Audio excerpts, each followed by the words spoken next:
Committee of the whole board meeting at 6:30 p.m. On Thursday, December the 5th, 2024, in the boardroom of Old Country Road, Forest High School. After roll call, please. Mr. Bishop. Here. Michael Norwood. Mr. Arkin. Here. Ms. Williams-Lee. Here. Michael Innocent. Here. Mr. Randall. Here. And Mr. Coffey. Here. I move to enter a closed session for the purpose of employment, compensation, discipline, performance, or dismissal of specific employees of the district, legal counsel for the district, and independent contractors, and specific volunteers, including hearing testimony on writing laws against an employer or against legal counsel of the district to determine its validity. However, a meeting to consider an increase in compensation of a specific employee of a public body that is subject to the Local Government Wage Increase Transparency Act may not be closed and shall be open to the public and posted and held in accordance with this act. Collective negotiating matters between the district and its employees or their representatives, or deliberations concerning salary steps for one or more classes of employees, student discipline cases, and litigation when an action against, affecting, or on behalf of the particular public body has been filed and is pending before a court or administrative tribunal, or when the public body finds that an action is probable or imminent, in which case the basis of the finding shall be recorded and entered in the minutes of the closed meeting. Second. And roll call, please. Mr. Arkin. Yes. Ms. Williams-Lee. Yes. Mr. Bishop. Yes. Mr. Randall. Yes. Michael Innocent. Yes. And Mr. Coffey. Yes.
Go ahead.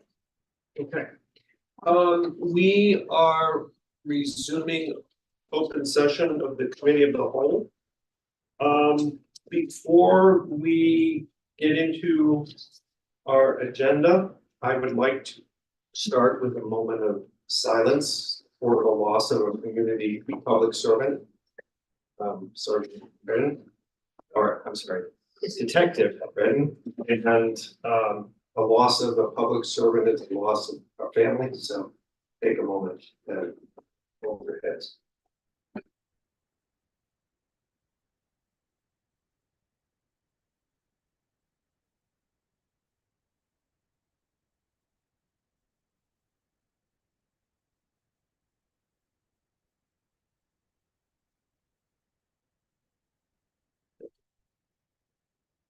Okay, we will begin with public comment. Lisa?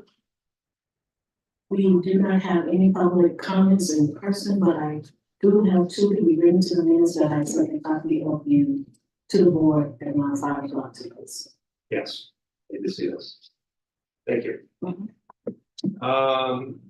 With that, we will move into our second public comment item, which is a truth and taxation hearing, public hearing. So at 7:35 p.m. on Thursday, December 5th, 2024, I call to order the truth and taxation public hearing for the Oak Park and River Forest High School District 200's 2024 tax levy. Notice of this public hearing was published in the November 27, 2024 edition of the Wednesday Journal newspaper. At this time, I ask for any written or oral comments to be received.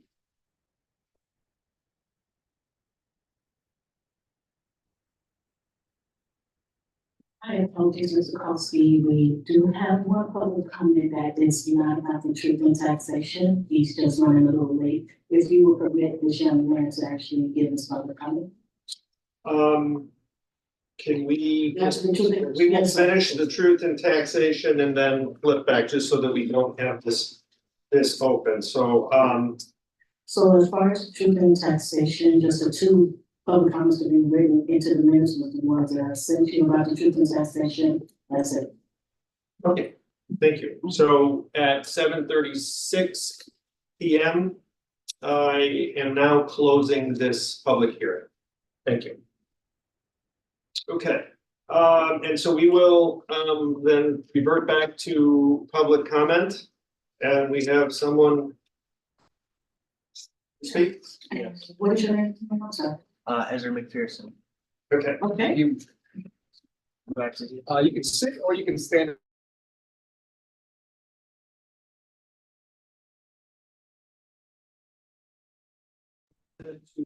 it's concerning matters within the jurisdiction of the Board of Education, and this is not intended to be a dialogue with the board. And any response will take a few weeks. And you may be tempted. All right, good evening, everyone. Thanks for being my concern. I have been very similar to those two ideas to the school board, which I believe would be beneficial to the student body. The first idea I would like to propose is a possible area in the new building that is being built for electric scooters and electric vehicle bikes.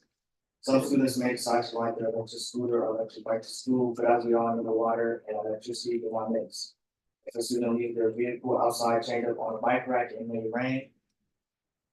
And while the student is in school, and that rain could possibly damage the electric vehicle exposed to the elements. A small area that would be conducive for electric scooters and bikes would ease the stress that may arise from them being left in elements. Another idea I would like to propose is a possible computer lab that would be geared towards coding and video gaming. Not just video gaming to play games, but for students who may want to continue their higher education in the field of game design. A student could hone in on some things that they may need in college to help them navigate this field and choose various underlying career fields within this industry, such as graphic design and et cetera, et cetera. Thank you for your time for considering these ideas, and have a great night. Thank you very much for bringing it forth. Thank you, Mr. McPherson, and that concludes tonight's public comments. Okay. So we now will move to our next. Yes. Yes, I just wanted to know, my son has did this for his civics class. And he has a paper that he needs to be signed for his civics teacher, showing that he did present his ideas to the school board. Thank you so much. No, not a problem, sir. You'll have a great night. Happy holidays. All right. Thank you. You need me, so who wants to sign it? Oh, Lisa. You guys want to sign it? You want me to sign I it? think we should all sign it. Okay. We'll all sign it. Give her a copy. How's that? You guys can make it next. That's okay. What do they need? One, we can set it. You got some signatures. And that's really. That's your PRF motto. He wanted to do this too, because he gave his teacher one, and that's for. And this is my copy. Yes. Thank you. I appreciate it. All right, so I'm gonna go down the line. So you got a minute to wait because all of them want to sign. Yeah, we all want to sign it. You're gonna sign above here, just sign in here. Yep, in that box.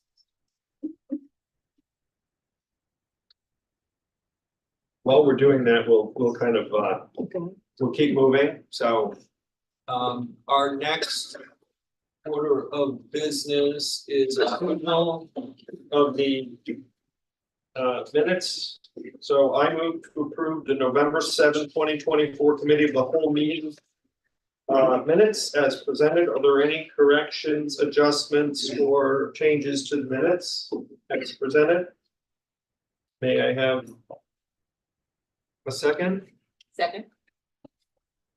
And may we have a verbal vote? All in favor? All in favor? Aye. Oh, I was too busy saying. All opposed? All too busy saying.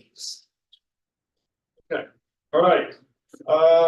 We now move into our instructional section, and I will let Dr. Johnson bring forth our first victim. I told you Christmas wouldn't go well, thank you.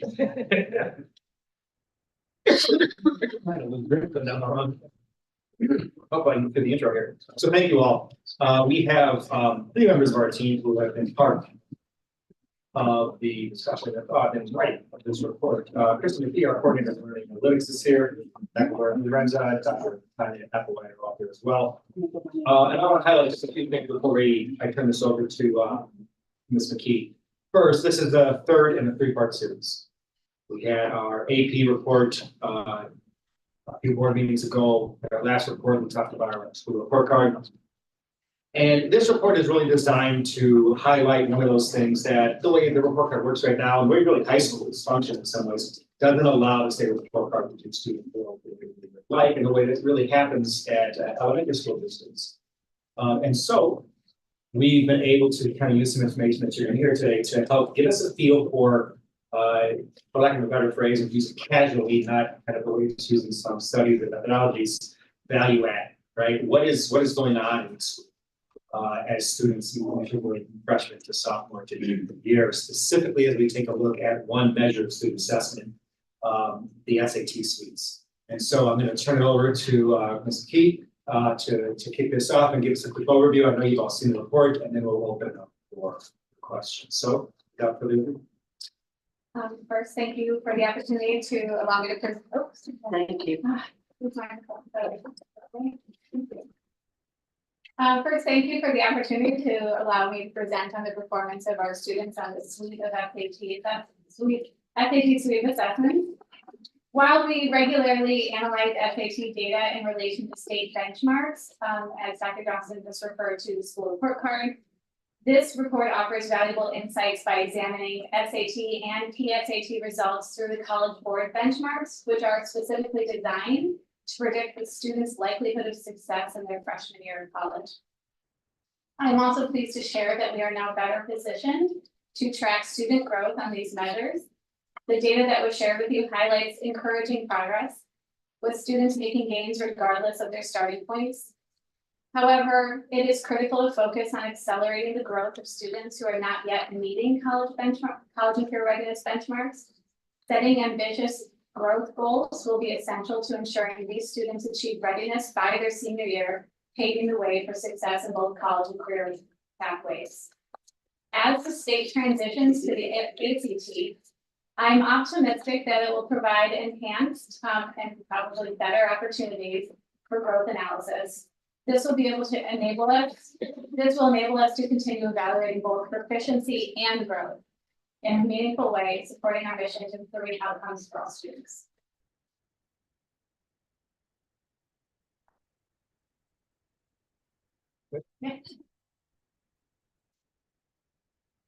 What other questions? Yes. I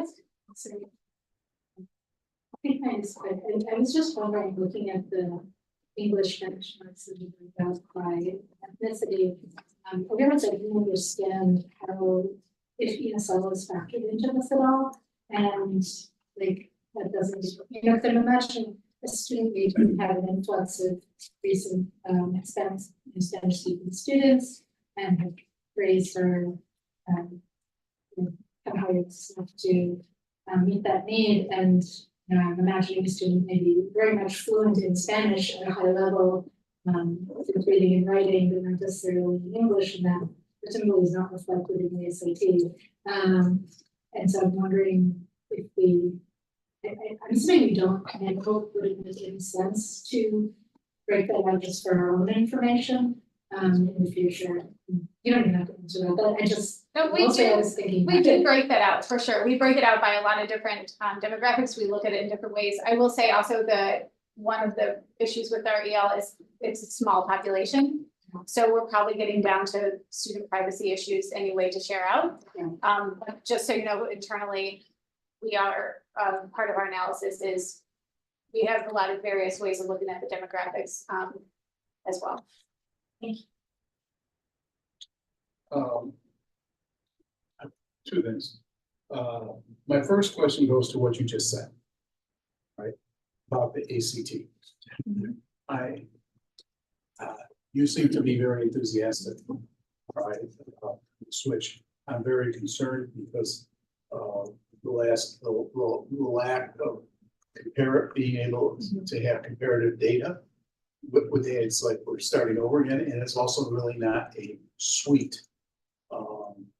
Is it like the? It is now. They have a pre-ACT similar to the PSAT. So we'll be able to take them and have the 3 levels of testing. So until we have a complete sort of freshman, sophomore, junior suite, right?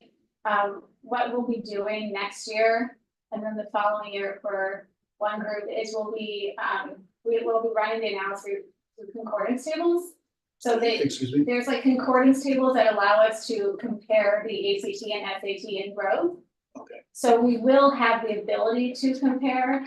As I mentioned in the report, there are limitations with that comparison. And there are a lot of limitations moving to ACT. What I'm optimistic about, so enthusiastic is one thing, but I'm optimistic is I do think getting growth data out of the SAT was really arduous. It is my understanding, not my experience, that ACT has an embedded growth way that they look at growth. I believe they look at growth through student growth percentiles. So we'll probably be having to do a different growth analysis, but a similar type of reporting out on how many kids, how the kids achieved on that. Probably will have to redesign the growth analysis based on it, but what I'm optimistic is that it's a little more readily available than what the SAT growth data was and is. Okay, good. The other thing this is kind of a report back from our last meeting is by happenstance last weekend, I was at a District 211 school. Remember, we saw the comparative schools, the 11 comparative, and 3 of the 11 are District 211.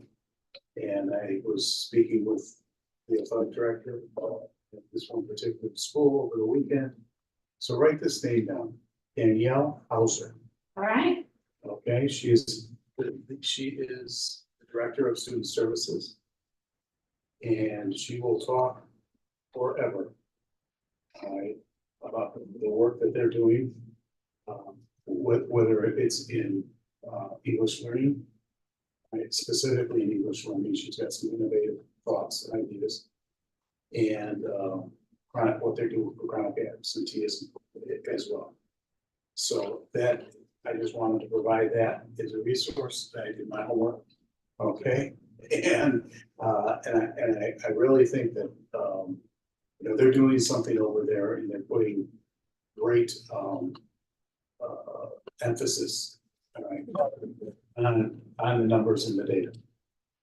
And they're having some.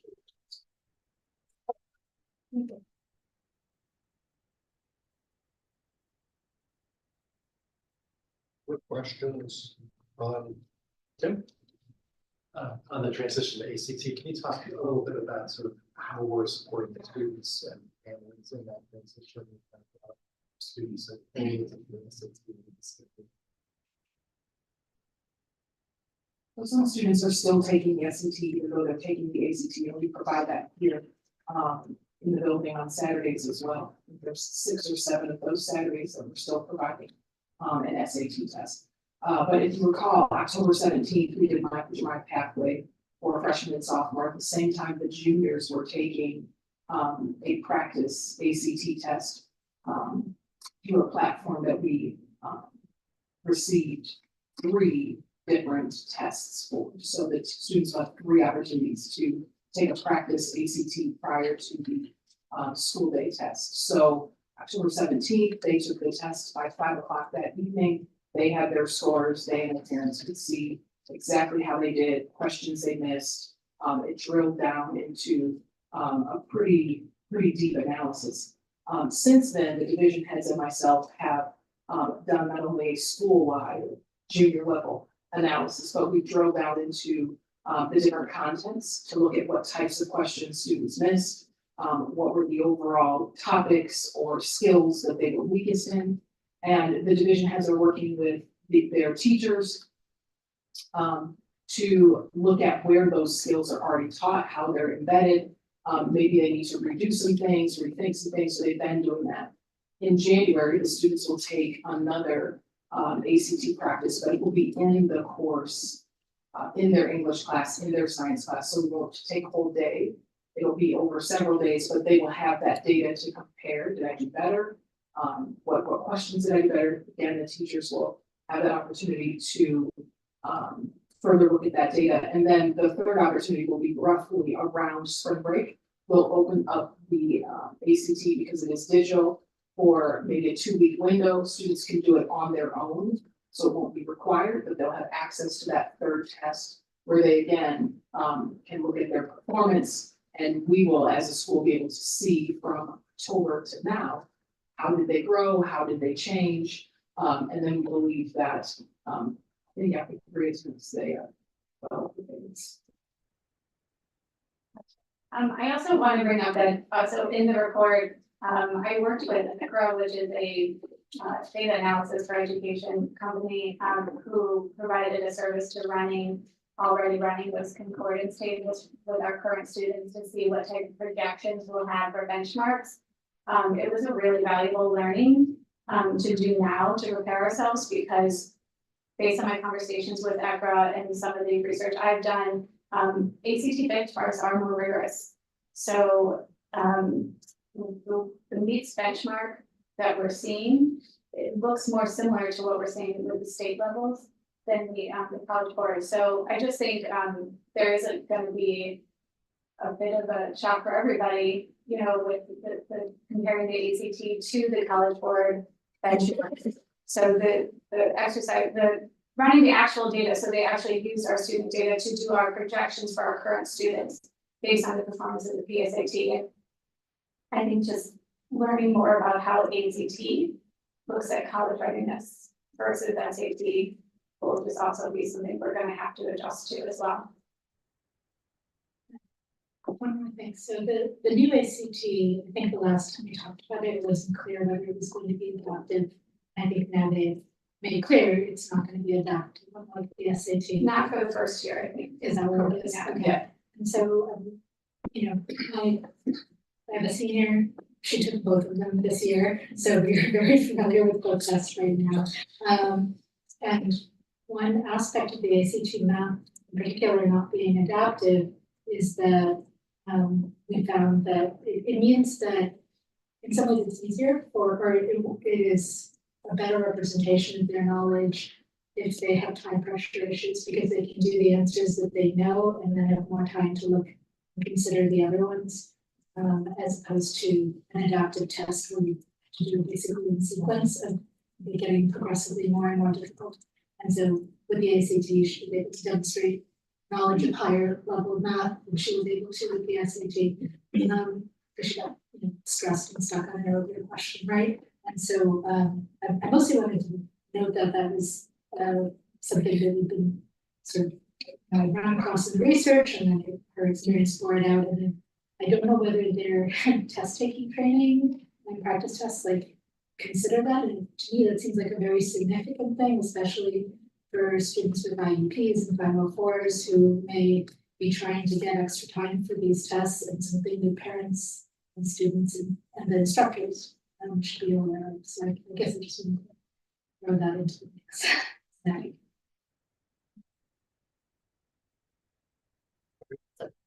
You answered my questions earlier, I sent them in and this was speaking clearly. I was gonna ask about the rigor, so thank you for that comment as well. I just want to say just thank you for the data, and I think it's like, it's really good, and I really appreciate all the work that's gone into being able to just get these metrics to show student growth when that's not easily gotten from the SAT. So I know there's lots of work to be done with the shift of the standardized tests, but I really appreciate this focus and really being able to show that even where we know we have opportunities for students to get to grade level, they are making progress, right? And so this is really helpful to see.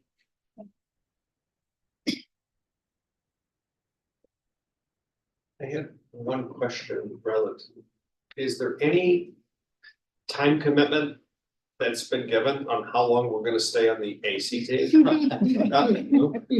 I mean, was it, I'm serious, is it like, It's just a contract, so it's the Right. length of the contract. what is the length of that contract? I believe it's 6 years. I was gonna say 10. Oh, it's 10? But we can find out. Yeah. Okay, I mean, 10 years, I don't know. 10 years is better than what we've seen, so, because I mean, we just get used to, it's crazy. And it feels like we just got used to the SAT with the COVID curveballs. Correct, yeah, and that's the other piece is the data, I mean, we see COVID and It's 6 years. Yeah. it is six. I mean, Yes. Should I say that publicly, that I was right? I think you just did. Sorry. Absolutely. In 6 years, we find out who the lowest bidder is, I imagine. So, oh yeah, no, it's clearly. This is purely Drives me crazy. procurement law. So, Okay, that was, But we'll take 2 cohorts through. Yeah. So we'll have the first cohort, which will be our, what are we currently 7 years of 6 years. Yeah. Eventually. okay, any other questions? Thank you for your great work.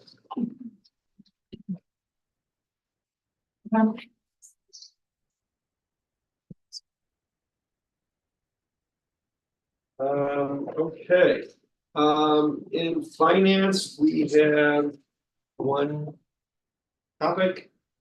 And running it is our chief financial communications person. You know, Karen, Communication. you're the communications person, you can introduce your own. Someone will have it. All right. Thank you. Karen Sullivan, presenting the contract with the Oak Park, the Historical Society of Oak Park and River Forest. We have the executive director, Frank Lipo, available on Zoom if you have any questions. as I said in the packet item, we've had our items on loan to the Society, the museum for the past 3 years. It's been great. Frank and Don Vogel got everything all organized and, had a great exhibit that's still up if you haven't seen it, Oakcraft 150 years. So we would like to continue this relationship, as the original contract said. At this point, now that the first contract is ending, the board has the option, we are recommending, that the, Historical Society take over ownership. But if the board wants to do a loan, we can do that as well. But the one thing that's clear is we do not have the space or the staff to manage the archives, and they're the experts and they're doing a fabulous job. Questions of board members? I wonder if maybe Frank could speak to all of the things that the Historical Society is going to do with this content and all the expectations of the things that that the society is going to do inside OPRF. So it's a long list, but I thought it was a really impressive set of things that sort of build this relationship.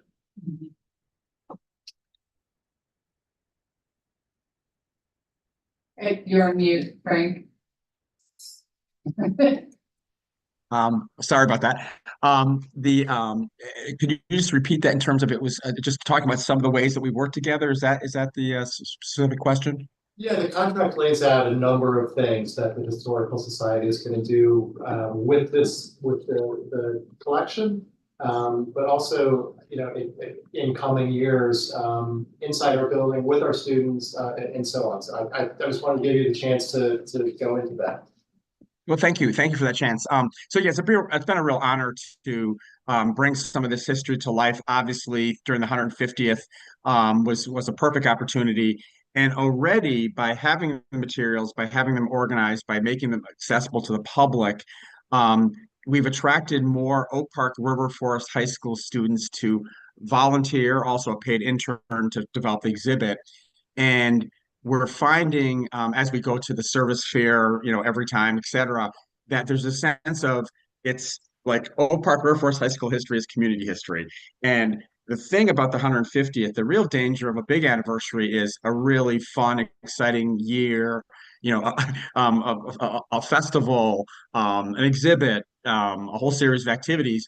But it's really year 151 and beyond. There's a chance to keep on keeping that history out in different ways. So you'll see in the sort of draft agreement is working with Karen. And the idea, and Don Vogel, you know, your retired sort of institutional memory, you still care so much about Oak Park River Forest High School, is to build a broader archives committee that we can be sort of professional expertise at, to not just a few of us, but a larger, sort of more diverse group that represents different segments of the school community and alumni base, et cetera. And that we will, we're already talking about areas to on an ongoing basis rotate some of this history. So even though it's great that it's Oak Park River Forest Museum, and we will continue to show off some of that history and make it accessible through our research center, we're talking about exhibits. We're talking about student involvement in that process. We're talking about annual additions to the collection. History, of course, keeps on going on. We've had a couple discussions about even things like on the website and electronic history. It's great to have all these paper documents from the past, but what sort of format should be saved so that people can remember this 5-year period and the 5-year period that follows it. So the idea here is to kind of pivot off of a big round anniversary and keep on having an ongoing partnership and being sort of, using some of our professional expertise to partner with you on that and to be collaborate with you on that.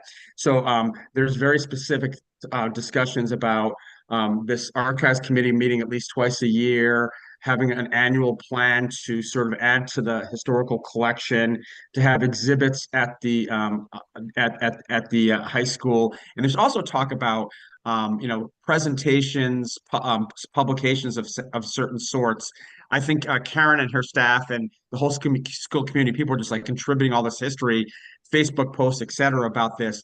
But I think it has to be a more maybe a concerted effort moving ahead to say, wait a second, um, like when there's new teachers who are hired, or at what, how can we collaborate with the history department more to maybe identify some projects that have to do with Oak Park River Forest history and the broader community history, how it ties together.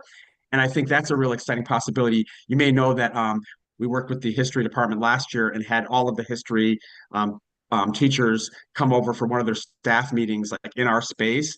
And just that kind of thing led to a couple field trips. And we've had the history club over. So I think there's like a lot of these aspects that we just kind of have to keep on working on. There's always new faces. Every freshman class, you know, there's individuals coming in that maybe don't have the connection to the school's history. And we just want to be a force for good and partners with you and collaborators with you moving ahead. So this agreement sort of outlines there's a lot of broadness to it, and I think it's not exactly prioritized. I think we have to work with this for a while, maybe do some fine tuning, but there's a lot of great ideas, and I think many of them, most of them, are doable as you know as we go through the next 5 year period. Excellent, thank you, Frank. Any questions for? Yes, I think this is quite, I'm generally in favor of archives being managed by archivists, so delighted on that front. In terms of the ownership versus loan, my only question is whether we might want to consider a revocation clause. And just in terms of, I've had a couple of situations where materials were donated to libraries with a librarian who was very invested in those materials, but then when that librarian moved on, later librarians were less so, perhaps, and then, you know, when it got crowded, materials were discarded. And so if there's a point at which, even if you take ownership, if the Historical Society decides they don't have room or no longer interested in maintaining materials, that they would be offered back to us at that point rather than being discarded, is what I would recommend. So. I think that's an excellent point. We already sort of anticipate this. I think it's it's one of these common things. You're right. You know, I've been at the historical site for a long time. I intend to be there for the near future, but you know, it's always thinking about the we're talking like 100 years from now, right? Well, so, yeah, exactly, exactly. So I'm talking about just like the moment agreement like this is made, and then looking ahead, you know, just inevitable in the future. And point 7 in the draft agreement, we have a line in there. This annual plan, and then we say, I'm sorry, line 8. Any item that comes into the possession of the Historical Society from OPRF will not be deaccessioned, which is a formal term about taking out of the collection, will not be deaccessioned and or subsequently sold or disposed of by Historic Site of Oak Park River Forest without the written consent of the Archives Committee. So this new Archives Committee, which is sort of anticipated in the earlier agreement, but we're really going to put into action now per our discussions with Karen and Don, is the idea that we would not view this as something that's like a sort of light commitment that we would always have, and we can maybe even kind of clarify that further, is saying that, you know, should there ever be a desire to remove items that they're, you know, it actually already specifically wants the written consent of the Archives Committee. Not that we would view this as something that we're just going to be like indiscriminately getting rid of stuff anyway, but it sort of builds in, oh, wait a second, is there something that maybe is duplicate or is, you know, greatly damaged when it was given to us? And it's like, okay, let's talk to the Archives Committee about that. So I think that's an excellent point. Thank you. Any other questions? Can you speak to the rationale of the transfer of ownership? This is what I'm kind of struggling is why does ownership need to transfer to the museum? Yeah, so one of the sort of basic things within the museum field, and I don't know if it was attached, and I didn't double check in the terms of this agenda item, but of the original agreement, and this, we have a collections policy, and the collection policy talks about, and this is very common in museums, is to have a shorter period of time for loans. There was a time, and museums have really gotten away from this for various reasons, that, oh, you're just giving us like a perpetual loan. So a perpetual loan or just an open-ended loan at some point has all of the responsibility of ownership and none of the ability to sort of control the collection more. Even though we're not talking about getting rid of stuff or selling it, you know, or anything like that, is when it's in our building under our daily sort of control and care is it's something that then we're planning longer as an institution. The square footage we're already reserving for that space. The next exhibit we're planning that will have an aspect of the high school in it or artifacts used. It's not so. It's always like, oh, wait a second, is this really ours? And I think there's sort of care and maintenance. Even though we have insurance on things, there's this idea that museums don't just have a bunch of other people's stuff, that we have that responsibility, and we then become the caretakers on behalf of the community. Kind of what like Karen was sort of talking about is, even though there are even the institution to not have a designated staff person, even as a part-time staff person focused on this, and I and my colleagues and some of our key volunteers become sort of really experts on what's there and how it might be used over time. And when questions come from things that we have in our collection already that this would be added to, it starts to be a little more seamless. Like, even though they're asking a question about the high school and we'll go to the high school archives for aspects of it, we also have paper copies of the Oak Leaves and the Wednesday Journal from the last 40 years. And so we can go and like cross check and say, also check and see when your grandfather won this award. Let's see, it's in the local papers, it's in the yearbook, but is it also in the local paper? So it's that kind of cross promotion. So a very, and summarizing what I'm just saying and direct answer your question, the idea of not just like we sort of have a perpetual loan agreement. The idea is to convert things to ownership that are really meant to be, but having this clause that we would be checking back with you that we still have like a responsibility to answer to the high school, but it's something that we're then are caring for and watching over, sort of in perpetuity moving forward. If that makes sense. Okay. The other question I have is, what is the composition of the archives committee? So we have the composition of the archives. We have a list that I worked on. I think Karen might have said it in her memo, if I remember correctly, that in the summer of 2021, before this transfer at the end of that year, Don and I spent a couple months, well, not solid couple months, spent that summer equivalent of a couple weeks back and forth, organizing what was there, and like sort of rehousing in archival boxes some of the materials for preparing. Yeah, I'm sorry. I think what Fred's asking for is the composition of who are the people on the committee. Oh, I'm sorry. I'm so sorry. Karen can. Yeah, so the responsibility will lie with the communications director, which is myself, through 2028. And then Frank, of course, will be part of it. And then we haven't identified specific people. I know I'd like to have somebody from athletics. I know that we have athletic stuff that we want to preserve. I think that, say somebody, I haven't asked him yet, but like Ty Williams, he's taken a lot of classes and had an interest in the history museum. So it's, the constants will be the communications director and the director of the historical society, and then we'll sort of figure out who else makes sense. I guess my concern is that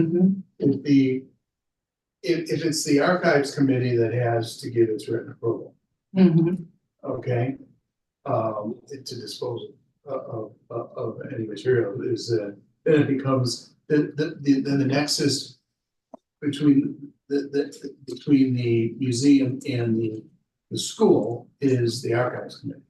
So I think it's important to define, what that composition of that committee is, so that it could be 6 community members. Yeah. All right, but no, I mean there needs to be. We can put more specificity when we bring the contract back. Defined, I think, and it needs to show that there's representation in the posting.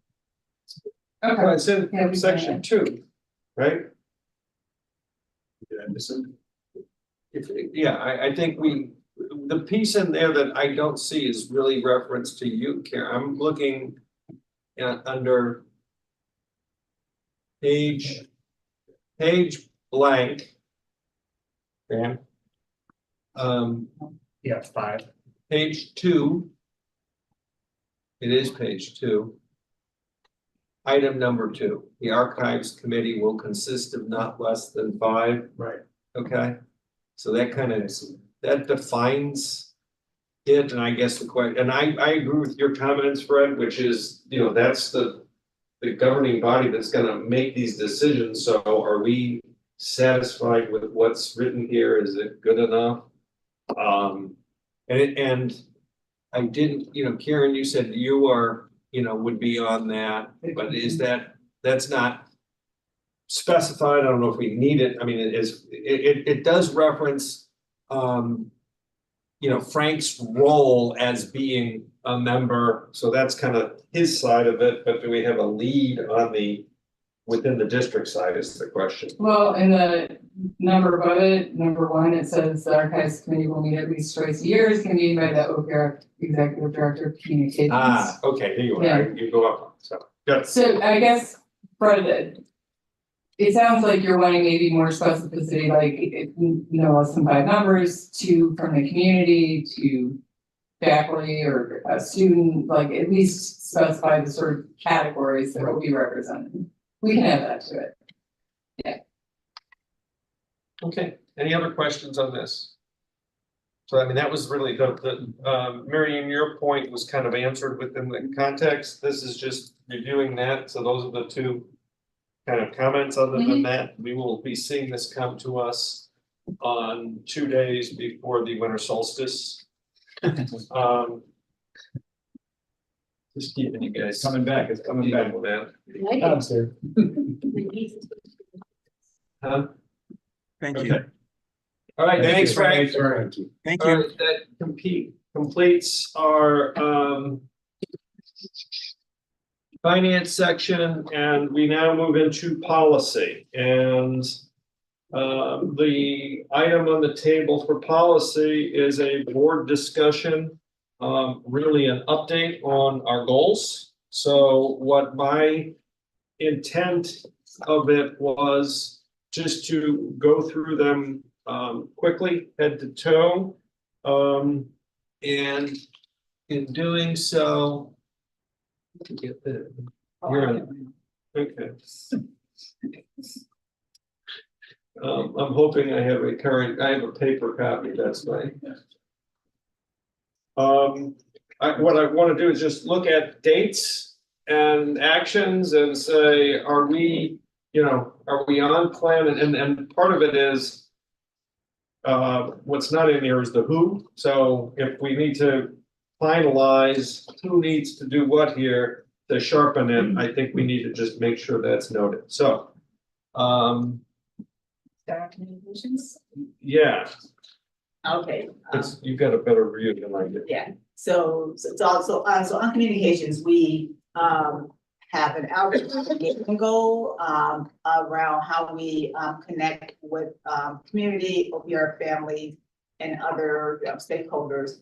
And so the 2 parts of the goal is really around strategy, which we do have, we'll send out to the board, but an outreach strategy that will help us with improving our communications and connecting with families, in particular precincts where we don't have the same level of engagement based on data we got from the administration last year. And so that data is being updated for baseline for this year, but we will be, Fred and I have this goal, we will be sending out a strategy for the team to look and give input to. And then we're also looking to assign members of this board to existing feedback channels. For example, the superintendent is having community talks. I'm on the communications committee, but making sure that there's board representation for those committees. And so we have a list. I will have some recommendations. I will send that out to everyone as well. And then finally, from a board perspective, we're looking to schedule a community listening session and a roundtable coming up in the second semester. And I reached out to Karen about that just recently. And so we will work around timing and figuring out what works for the board members to attend, what works for the administration to support, and get some dates on the calendar that we can start publicizing and moving. Excellent. So any questions?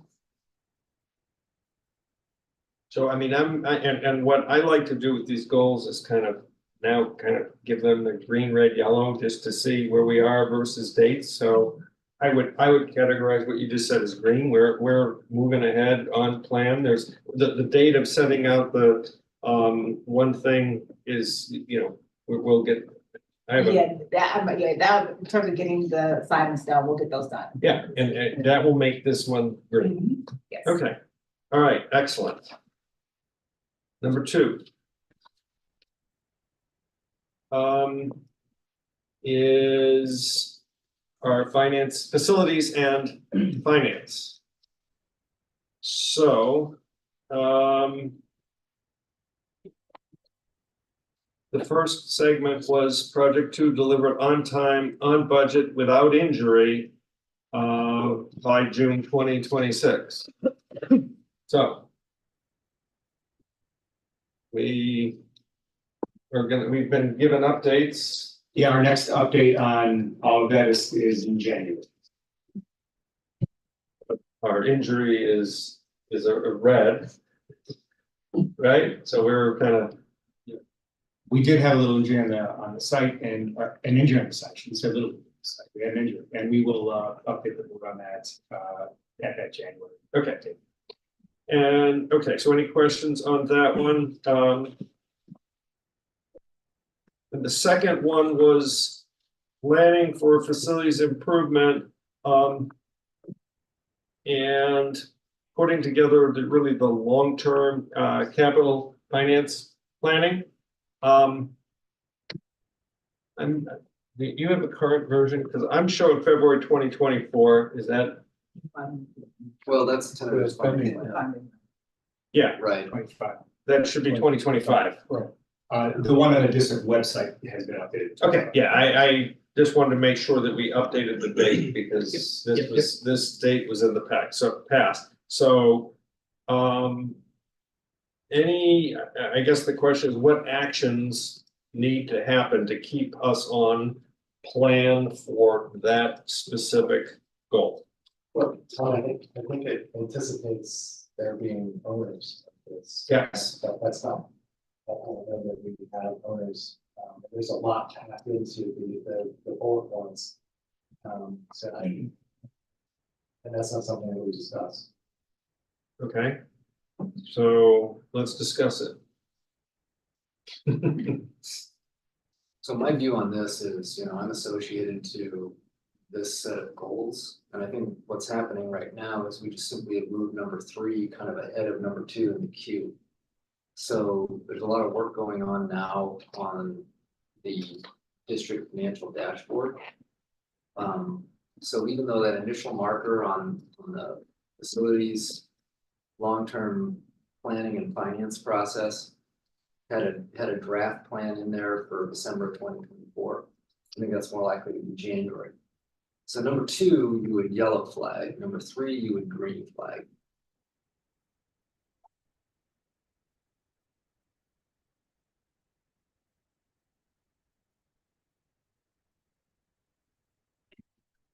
Number 4, equitable budget cycle, use of EDF. That's kind of tied with 3. I think we're on pace with that one. That's a green flag.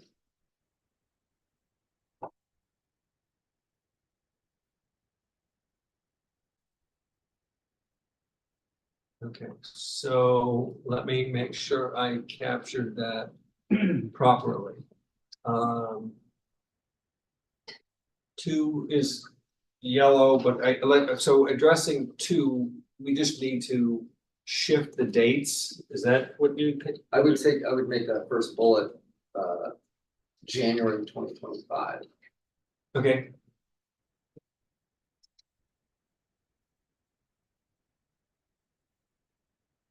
And then 2. Right, and then as you said, what's been done is the emphasis has been on goal number 3. And that one is in progress, in process. And we'll have all the dashboard ingredients by December, and then it's not until March that we actually want it to go up on a web page. And there is some interaction there with CFC, et cetera, right? Quite a bit. Yeah. So things about next week, next 2 weeks. Yes. Okay, are there any questions on that one? So we're green. And I'm just making my notes. We're yellow here. So, Oops, I did the wrong one. so brother Tim and I will work together on number two, but right now, we're working on the dashboard stuff. And then you and I can get together and chart out process.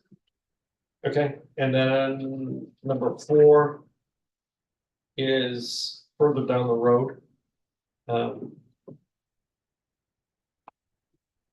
Yeah, I mean, it's something we're We're working on it. we're pretty compliant with now. Yes. I think in terms of the EDF, so. So I'd say I know that there is work being done to formalize it. It's Yeah, green. so that's why it's. Yeah, okay, excellent.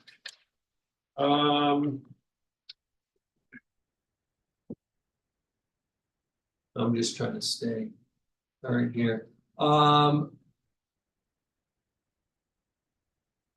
third area is governance. And in governance, from an action standpoint,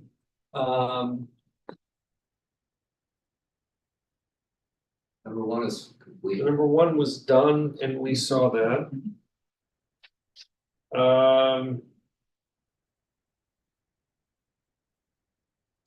Number 2. Green 2.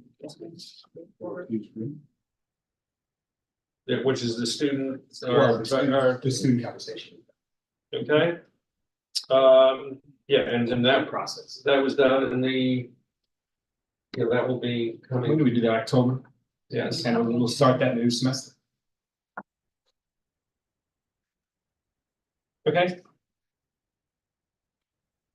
And so that moves us down to. Number 5, I don't know, page 5, school environment. And so, I hate working, I'm glad, but I need to write notes. So this one has more longer term dates. With the first one really not clicking in until November. Is there any update needed at this time?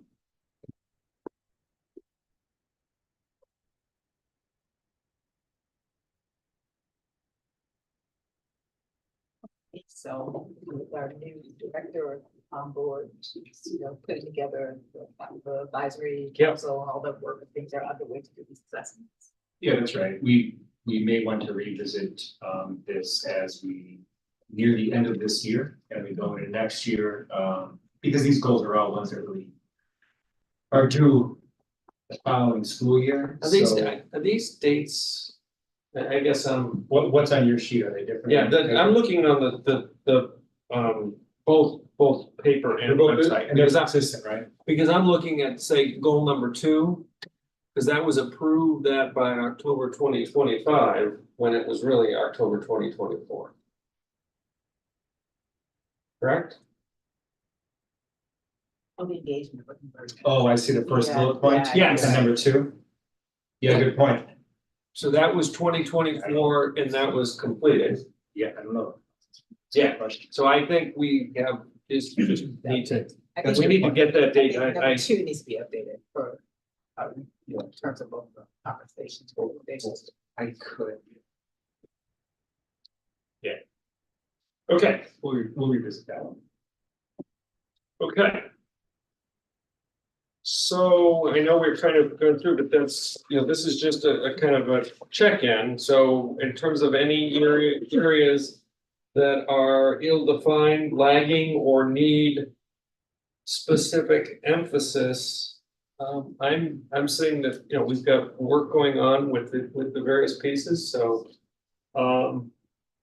Does anyone have any other concerns or issues? So we will revise this. In terms of the kind of providing an update, I would like to have that so that we're all singing off it the same way, just to know where we are from a green, yellow, red. So that we'll just get that included in this, Lisa, if we can, just so that we can all be in alignment, just a quick color code. And then the one thing that was noted as being needed to be changed is that one date. Okay? Okay. That is a complete review of the board goals at this juncture, which was the only governance topic for today. So, unless others had anything in the governance realm. Seeing none, although we know governance is making its way into the collaboration and it's the theme, so it's the year of governance. Oh boy, that sounds like an article. Huh? We will move on to future agenda items, and are there any non-governance future agenda, are there any future agenda items to be brought forward? I had one I wanted to add that, it's, I guess it covers a couple areas. This actually came about when I was doing my annual checkup for my automobile, and there was a sticker on the when I was paying my bill that said "proud partner of OPRF." I was like, oh, tell me about it, and they're like, oh, well, they've never happened. And I asked more about it, and I was like, well, what happened? And they said, well, we had an agreement with a teacher at OPRF to start getting students in to learn the automobile repair trade, and then that teacher promptly left the next year. So the question is, what do we have in place for as far as institutional knowledge goes to pass these, potentially exciting programs and opportunities for our students onto the whoever's assuming the torch in that area when they come on. So I want to learn more about what we do institutionally to preserve institutional knowledge and how we can keep these programs alive in between. Sure. John, can I request, I mean, with this part of the agenda, we normally don't do back and forth question. I would like to suggest that you and I find some time to kind of clarify and narrow that question. There's an infinite number of things that could potentially be passed on. True. And I want to figure out where that is. So we a little conversation with you. Yeah. Is that good? Maybe accidentally. Like, no, seriously, maybe that just gets folded into the accident. What were you working on that you hope to see continue? Oh, that's interesting. Yeah. Okay, we'll touch base. Thanks. Okay. And this is, I don't think this is an agenda item yet, but I have two things that I want to check with Greg about. So Greg, if we can have a meeting, and then figure out whether I want to escalate to an agenda item, and the two things are, how we assess, I have some questions about how we assess IEPs for students who are not doing badly comparatively to other students at OPRF, but are not necessarily living up to their potential, right? So Right. do you know that arena? And then I'm getting a lot of questions about that from community members, and with no room, like forgetting everything. So I'll come up with it before we meet in the meeting. So, but if we can set up a time, I think, and then let them know whether this evaluation can be able. Okay, thank you. Okay. With that said, we, in terms of structure here, we need to return to closed session.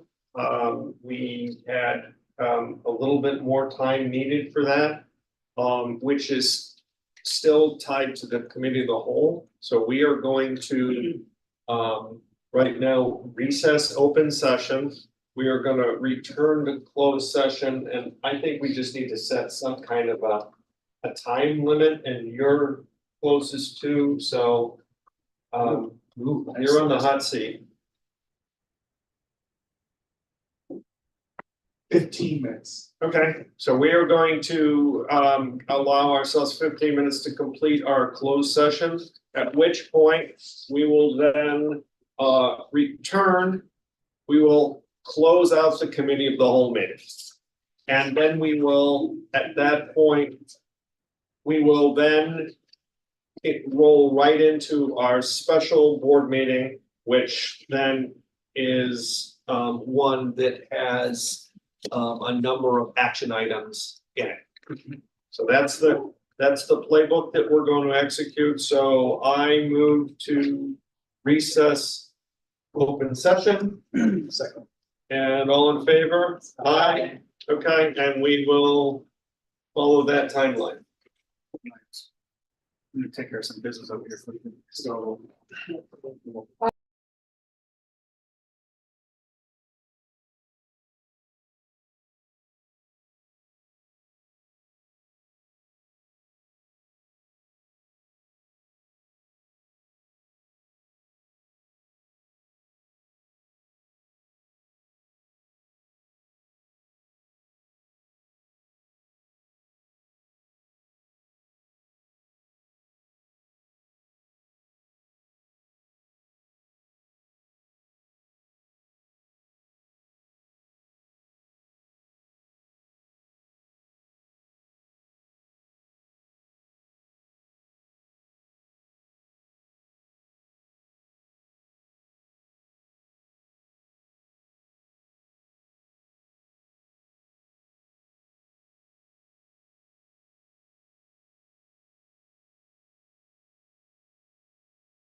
Okay.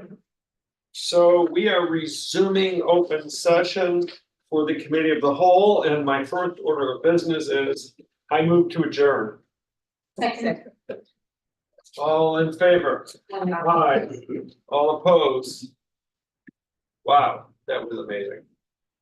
With that said, I call to order the special board meeting at 8:52 PM in the boardroom of Oak Park and River Forest High School, and ask for roll call, please. Mr. Ramos. Present. Ms. Williams-Lee. Present. Dr. Lewis Smith. Present. Dr. Morrow. Present. Mr. Bisbee.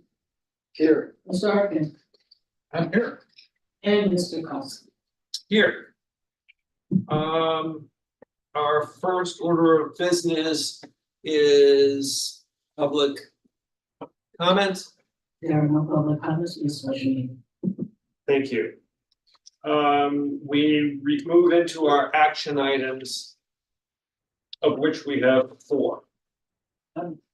Yes, sir. Oh, I'm sorry to interrupt, but I believe we had approval of the minutes. Oh, Did we already do that, Lisa? no, we didn't. Yeah. No, but this is, That's a placeholder yeah, that's for today. for me to upload the minutes when the That meeting. seems to make perfect sense. I'll be quiet now. Okay? You want to approve today's minutes, is what you're saying? I don't feel like I need to. Okay. It also that one once too. Thank you. I'm gonna do so. Okay.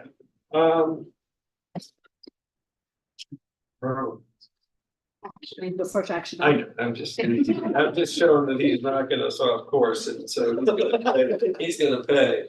Our first action item is, the levy adoption. So I move to approve, to adopt the resolution of the 2024 tax levy in the amount of $83,400,000.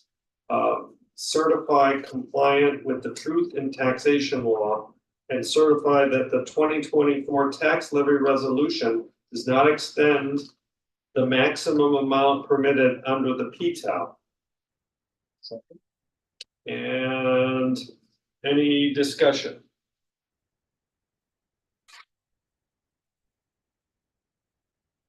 I just think for point of clarity, to connect the dots,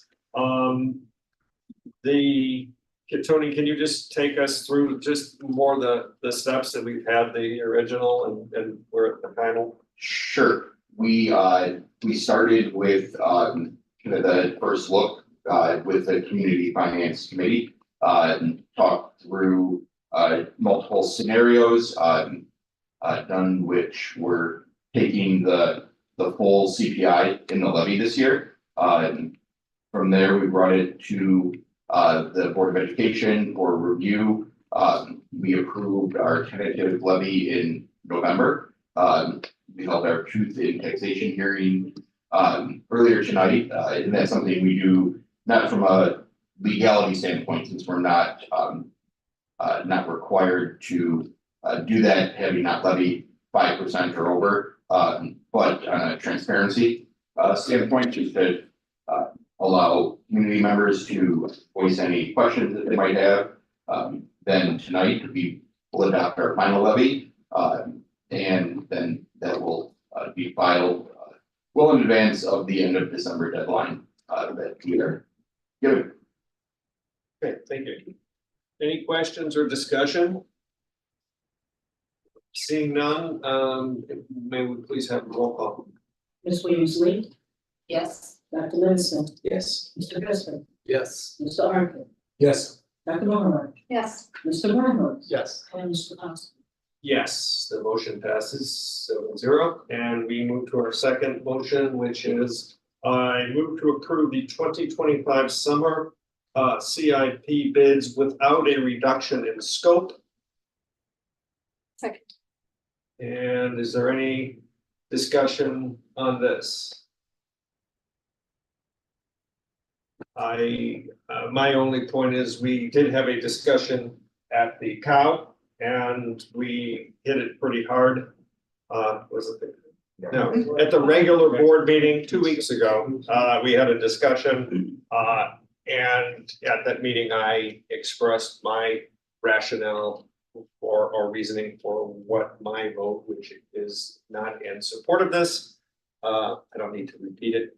And so. Anyone else? Okay, seeing, yep, I still, I was curious about, I don't see included, so missing at the,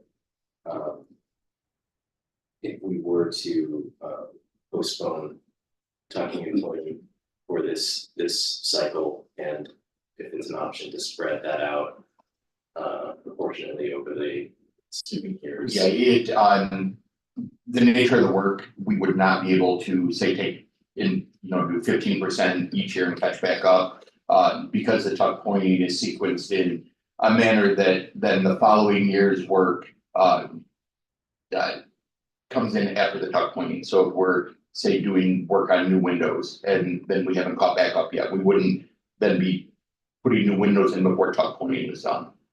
So there's a sequencing issue that as we attempted to try to piece it together, but it just was not plausible.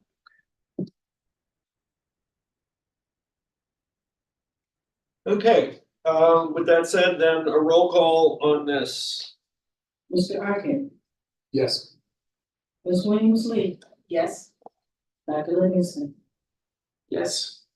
Dr. Bonner, Yes. Mr. Brambles, Yes. Mr. Bristol, Abstain. and Mr. Kowski. No. So the motion passes 5-1. Right? Yeah. 5-1 and, okay, and our third action item is. I move to approve the memorandum of understanding between TriStar Gymnastics Incorporated and OPRF High School. Second. And any discussion?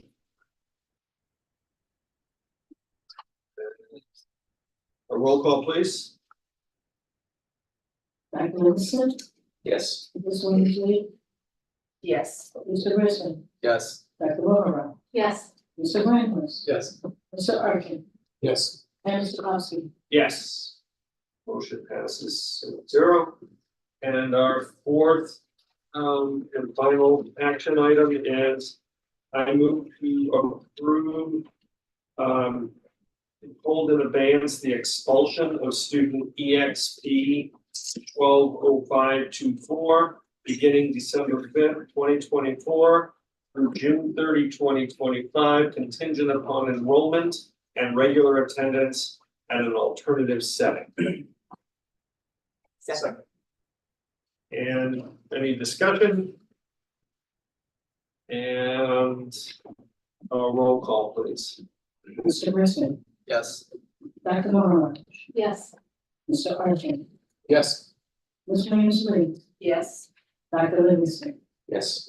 Mr. Brambles, Yes. and Mr. Kowski. Yes. Motion passes 7-0, which completes our action items.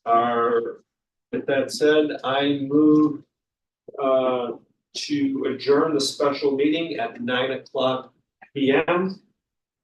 Second. And all in favor? Aye. All opposed? We are adjourned.